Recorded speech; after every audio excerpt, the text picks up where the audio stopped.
నమస్తే అండి. సో ఏంటి సార్ ఇప్పటికీ చాలా మంది జనాలు మీ సర్వే చూస్తూ ఉన్నారు, కంపేర్ చేసుకుంటున్నారు పొలిటికల్ లీడర్స్ అందరూ.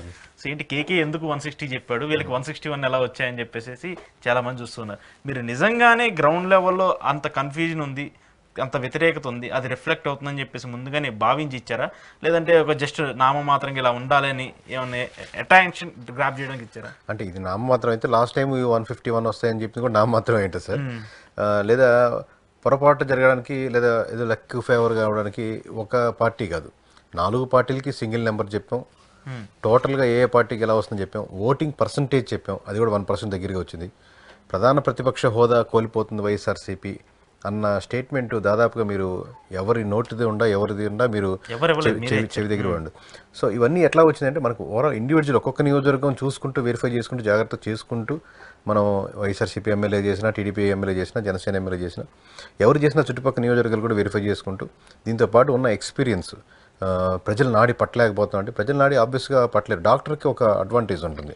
నేను స్పెషలిస్ట్ డాక్టర్ నేను చెప్పట్లేదు, మేబీ దాంట్లో ఇంకొక వాళ్ళతో పోలిసి ఇంకొక లేయర్ ఎక్స్ట్రా ఉందేమో. వాళ్ళు 135 దగ్గర అయిపోయిన వాళ్ళు ఇంకొంచెం నేను ముందుకు వెళ్ళి దాన్ని ఇంకొంచెం క్లోజ్ వెరిఫై చేసి చేసేదానికి ఆస్కారం ఉందేమో. ఆ స్పెషలైజేషన్ ఉంది అంటే నేను లేదు అంటే అది ఆబ్వియస్గా దాన్ని నేను ఏదో కప్పిపుచ్చుకున్నట్టు ముభావంగా చెప్పినట్టు ఉంటుంది, ఆబ్వియస్గా ఉంటుంది.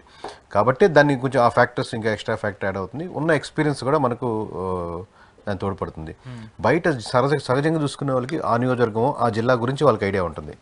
మనకి ఇచ్చాపురం నుంచి హిందూపూర్ వరకు వాళ్ళకి ఐడియా ఉంటుంది. కాబట్టి ఇన్ జనరల్లో ఒకటి అబ్జర్వ్ చేయొచ్చు. ఆల్రెడీ పొలిటికల్గా ఉన్న వాళ్ళకి ఏంటంటే వాళ్ళకి ఒక ఎమోషన్ ఉంటుంది, నా పార్టీ గెలవాలని లేదా ఆ పార్టీ ఓడిపోవాలని. మాకు ఎటువంటి ఎమోషన్ లేదు కదా. ఇప్పుడు టీడీపీ జనసేన గెలిచేవని మాకు 1% కూడా ఆనందం లేదు. అలాగే వైఎస్ఆర్సీపీ ఓడిపోయిందని బాధ లేదు. సో ఎమోషన్ పక్కన పెట్టడం ఒకటి, ఎక్స్పీరియన్స్ ఒకటి, మోర్ ఎడ్జ్ దాకా చివరి దాకా ఒక నియోజకవర్గం లాస్ట్ మూమెంట్ రాత్రి 4 గంటల వరకు కూడా ముందు రోజు మేము ఫైనల్ చేసే వరకు కూడా దాని మీద కూర్చొని చూస్తూనే ఉన్నాం. ఒక్కొక్క నియోజకవర్గం దాంట్లో కూడా లాస్ట్లో చెప్తున్నప్పుడు కూడా 6 కన్ఫర్మ్ సీట్లని, 8 టైట్ ఫైట్లని, ఏది 14లో కూడా ఇది క్లారిఫైగా చెప్పగలిగాం. చిన్న అది 21 కాబట్టి ఇది కూడా తక్కువ సీట్లు కాబట్టి 21 క్లారిఫైగా చెప్పగలేము. 133 పెద్ద నెంబర్ కాబట్టి 144 పోటీ చేసినా 133 అయితే కన్ఫర్మ్ గెలుస్తుందని చెప్పాము. దాంట్లో 2-3 ఎడ్జులు అటువైపు వేసినవి ఉంటాయి, పెద్ద నెంబర్ కాబట్టి చెప్పలేదు అంతే. కానీ ఇక్కడ ఏంటంటే జనసేన ఫ్యాక్టర్ని 100% అప్రిషియేట్ చేయాలి సార్. ఎందుకంటే నేను మార్నింగ్ ఒక ఇంటర్వ్యూలో మాట్లాడుతున్నప్పుడు కూడా ఇట్లా అడిగాను, మీకు 21 నమ్మకం ఉందా అని చెప్పేసి. వాళ్ళు కూడా లేదండి, మేమే మా లిస్టులోనే లేవు 4-5 నియోజకవర్గాలు గెలుస్తామని. కోరిక ఉండొచ్చు చాలా మంది జనసేనకి లేదా లీడర్కి పవన్ కళ్యాణ్ గారికి కోరిక ఉండొచ్చు 21 మనకి గట్టి కష్టపడి గెలవాలి. నమ్మకం అడుగు నాకు తెలిసి 99.99% ఎవరికి ఉండదు సార్, లేదు. బట్ ఇండివిజువల్ ఒక నియోజకవర్గం రైల్వే కోడ్ వర్క్ చేస్తున్నారు అనుకోండి, రైల్వే కోడ్లో వర్క్ చేసేవాళ్ళు మనం 20 సీట్లే కొడతాం కానీ ఒక్క సీటు పోయేది రైల్వే కోడరే అని అలా వర్క్ చేయరు కదా. రైల్వే కోడరు ఎట్లయినా మన సీటు కట్టాలని వర్క్ చేస్తారు. ఏ నియోజకవర్గం ఆ నియోజకవర్గం మటు గెలవాలి, 21 రావులే కానీ మన నియోజకవర్గం మటు గెలవాలి అని అది అలా వర్క్ చేస్తే ఆ నియోజకవర్గం కంప్లీట్ అవుతుంది. ఓవరాల్గా ఇప్పుడు 10 కూరలు చేస్తున్నాం, మీకు కూర మీ కూర బెస్ట్గా అదిరిపోయిన 10 కూరలు ఎప్పుడు వస్తుందంటే 10 మంది అలా గట్టిగా ఫీల్ అయినప్పుడు. 21 నియోజకవర్గాలు అందరూ గట్టిగా కష్టపడినంత మాత్రం కూడా గెలవరు. సమీకరణాలు మీకు పాజిటివ్గా ఉన్నాయి. వైఎస్ఆర్సీపీ నుంచి కూటమికి వచ్చే ఓట్ బ్యాంకింగ్ ఎక్కువగా ఉంది, ప్లస్ మీకు ఆ వేవ్ లెంత్ కుదిరింది. అప్పుడు మీరు కష్టపడ్డా కుదురుద్ది. బాగా కష్టపడితే పైకి ఎదిగిపోతారని కాదు కదా. కానీ ఎందుకు సార్ జగన్మోహన్ రెడ్డి ఈ రేంజ్లో ఫెయిల్యూర్ అవడానికి కారణాలండి? ఎందుకంటే రాయలసీమ లాంటి బెల్ట్లో కూడా వాళ్ళు బలంగా ఉంది. ఇప్పటిదాకా నాకు గుర్తుండి ఎన్టీ రామారావు గారు అప్పుడు 200 సీట్లు గెలిచారు. ఆ తర్వాత ఇంత మెజార్టీ, ఇంత పీక్ మెజార్టీ వచ్చింది ఇప్పుడే ఫస్ట్ టైం టీడీపీ పార్టీకి. అంటే ఇది సెకండ్ టైం. అప్పుడు ఎన్టీఆర్ గారు, ఇప్పుడు చంద్రబాబు నాయుడు గారు. ఇంత వ్యతిరేకత ఎందుకు రావడానికి గల కారణాలు అంటే అంటారు? మెజారిటీ కూటమి గెలడానికి ఒక ప్రధానమైన కారణం కూటమి సార్. 50% ఓట్ బ్యాంకింగ్ కూటమి వల్లే వచ్చింది. ఇంకో దానికి అంటే ఇంకో మిగతా 50% ఓట్ బ్యాంకింగ్ ఇది పవన్ కళ్యాణ్ గారు తెచ్చిందో లేకపోతే చంద్రబాబు నాయుడు గారి మీద తెచ్చిందో కాదు. ఆబ్వియస్గా కాంబినేషన్ మీద ఒక అడ్వాంటేజ్ ఇది.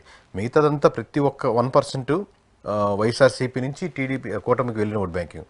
అది మీరు రోడ్లనండి, కాలువలనండి, లేకపోతే స్కామ్స్ చెప్పండి, లేకపోతే మీకు ఎంప్లాయ్మెంట్ అగెనిస్ట్గా ఉండడం కానీ, లేదా నోటిఫికేషన్ ఎదురు చూస్తున్నటువంటి ప్రిపేర్ అవుతున్నటువంటి ఎంతో ఎంప్లాయీస్ కానివ్వండి, లేదా ఒక్కొక్క ఏరియాలో ఇప్పుడు రాజధాని ఇష్యూ మీకు కృష్ణా గుంటలో ఉన్నది బలంగా శ్రీకాకుళం ఉండదు.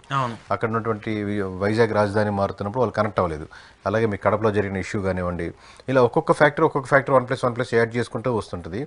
ఎప్పటి నుంచి మారిందని ఎక్కువ అడుగుతుంటారు. ఎప్పటి నుంచి మారడం కాదు, స్టార్టింగ్ డే 1 నుంచి మారుతుంటుంది ఓట్ బ్యాంకింగ్. ట్రాన్స్ఫర్ 100% సక్సెస్ఫుల్గా జరిగిందంటారు మీరు? 100% కదా సార్. ఇప్పుడు 40% వాళ్ళు కన్ఫర్మ్గా వచ్చింది కదా సీట్ వైఎస్ఆర్సీపీకి.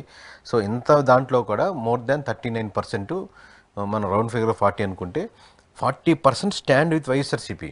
మీకు డిఫరెన్స్ ఉంది కాబట్టి ఎక్కువ మీకు ఓట్ బ్యాంకింగ్ కనబడుతుంది. కానీ మరి ఇప్పుడు 40% ఉన్నటువంటి ఓట్ బ్యాంక్ చూసుకుంటే వాళ్ళకి సీట్లు 11.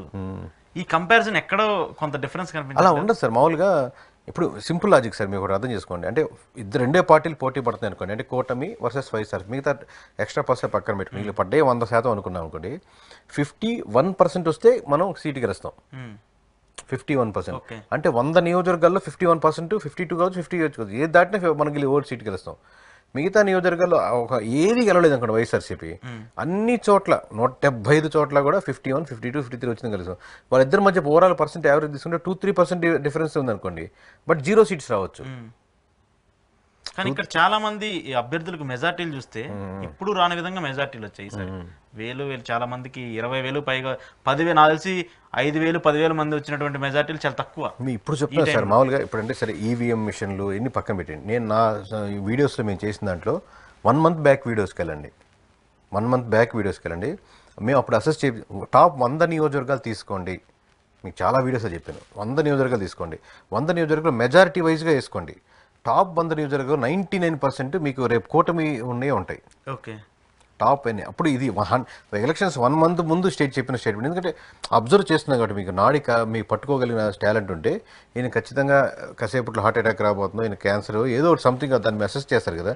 ఉన్న ఎక్స్పీరియన్స్తో మనకు అసెస్మెంట్ ఏంటంటే 100 నియోజకవర్గాల్లో మెజారిటీలు దారుణంగా ఉన్నాయి. అది ఎప్పుడు ప్రీ పోల్ ఎప్పుడో ముందు చెప్పింది అనమాట, ఎగ్జిట్ పోల్ కూడా. అప్పుడు టైట్ ఫైట్లు కూడా చెప్పేసాం. టైట్ ఫైట్లు కూడా చెప్పిన తర్వాత కూడా కన్ఫామ్గా ఈ టీడీపీ నియోజకవర్గాలు టాప్ 97 నియోజకవర్గాలు టాప్ అంటే నియోజకవర్గాల పేరు వారీగా చెప్పేసాం. ఓకే, రాయలసీమ ఫ్యాక్టర్ ఎందుకు ఫెయిల్ అయింది సార్? రాయలసీమ చాలా డ్రాస్టిక్ చేంజ్. జగన్మోహన్ రెడ్డి గారి కంచుకోటగా ఉన్నటువంటి రాయలసీమలో ఈ రేంజ్లో ఓడిపోవడం వాళ్ళకి ఫెయిల్యూర్. అంటే ఇక్కడ జగన్మోహన్ రెడ్డి మీద ఉన్న వ్యతిరేకత ఉందా, లేదంటే కూటమి వల్ల బలం వచ్చిందా, లేదంటే ఒకసారి ఛాన్స్ ఇద్దామన్న అవకాశం ఏమన్నా ఉందా? సార్ ఇది రాంగ్ నానండి సార్. ఎట్లా అంటే రాయలసీమ, గోదావరి బెల్ట్, ఇట్లా గోదావరి బెల్ట్ అని, ఉత్తరాంధ్ర అని, లేకపోతే మనకు దక్షిణ కోస్తా, నెల్లూరు, ఒంగోలు మనం అనుకుంటాం. నియోజకవర్గం అలా ఫీల్ అవుతుంది కదా. ఓకే, ఇప్పుడు కడప నియోజకవర్గం అనుకోండి, కడప నియోజకవర్గంగా ఫీల్ అవుద్ది. అంటే నియోజకవర్గానికి లేదా అక్కడ ఉన్న ఓటర్లు, మనం అంతా రాయలసీమ ఓటర్లు, మనం ఎలా ఓటు వేయాలో తెలుసా? మనం ఎప్పుడు వైఎస్ఆర్సీపీ ఫేవర్గా ఉండాలి, ఎందుకంటే మనం రాయలసీమ ప్రజలు.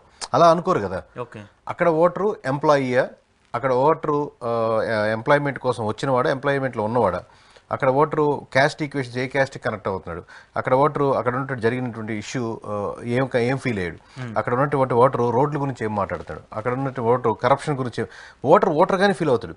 మనం లాంగ్ టర్మ్గా చూసి మనం ఇది రాయలసీమ ఈ 4 అని మనం చేసుకున్నాం. కానీ ఓటు వేసేటప్పుడు రాయలసీమ ఓట్ బ్యాంకింగ్ అని ఓవరాల్గా అయిపోయిన తర్వాత కన్సల్టేషన్ ఉంటుంది.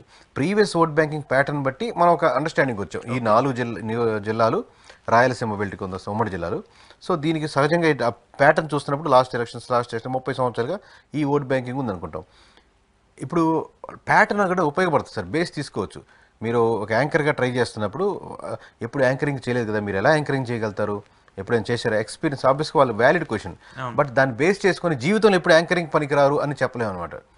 ప్రీవియస్ ఎక్స్పీరియన్స్ అనేది ఉపయోగపడుతుంది. బట్ ప్రీవియస్ ఎక్స్పీరియన్స్ ఇప్పుడు నాకంటే మించిన వాళ్ళు చాలామంది స్టేట్లో పొలిటీషియన్స్ వాళ్ళ ముందు నాకు నథింగ్. నేను వాళ్ళు ఏంటి నా ఎక్స్పీరియన్స్ వయసు అంతా కూడా లేదు, వాళ్ళ ఎక్స్పీరియన్స్ అంత వయసు లేదు. బట్ స్టిల్ ఏంటంటే మీకు అది బేస్ కాదు. ఆబ్వియస్గా ఎక్స్పీరియన్స్ ఉపయోగపడుతుంది, కానీ ఎక్స్పీరియన్స్ వల్లే కరెక్ట్ అవుతుందని లేదు కదా. ఓకే, సో అలాంటి పాసిబిలిటీస్ ఎక్కువ ఉన్నాయి. 100% నియోజకవర్గం చూడాలి, ఓటర్గా చూడాలి. మీరు ఈ ఓటర్ ఎవరు అంతే. వాడు రాయలసీమ, శ్రీకాకుళం, విజయనగరం సంబంధం లేదు, మనకుంటుంది. అది బయట నుంచి ఓవరాల్ రిజల్ట్స్ని చూసి మనం బేరీ చేసుకున్నప్పుడు రాయలసీమలో ఎన్ని సీట్లు వచ్చాయి, లాస్ట్ టైం 3 వచ్చాయి కదా, ఈసారి 9, ఇట్లా మనం చూసుకుంటాం. వాడు ఓటర్ అలా చూసుకోరు, ఓటే చూసుకుంటాడు. ఓకే, లాస్ట్ టైం మన రాయలసీమలో మనం 3 తెచ్చుకున్నాం టీడీపీ, ఈసారి కనీసం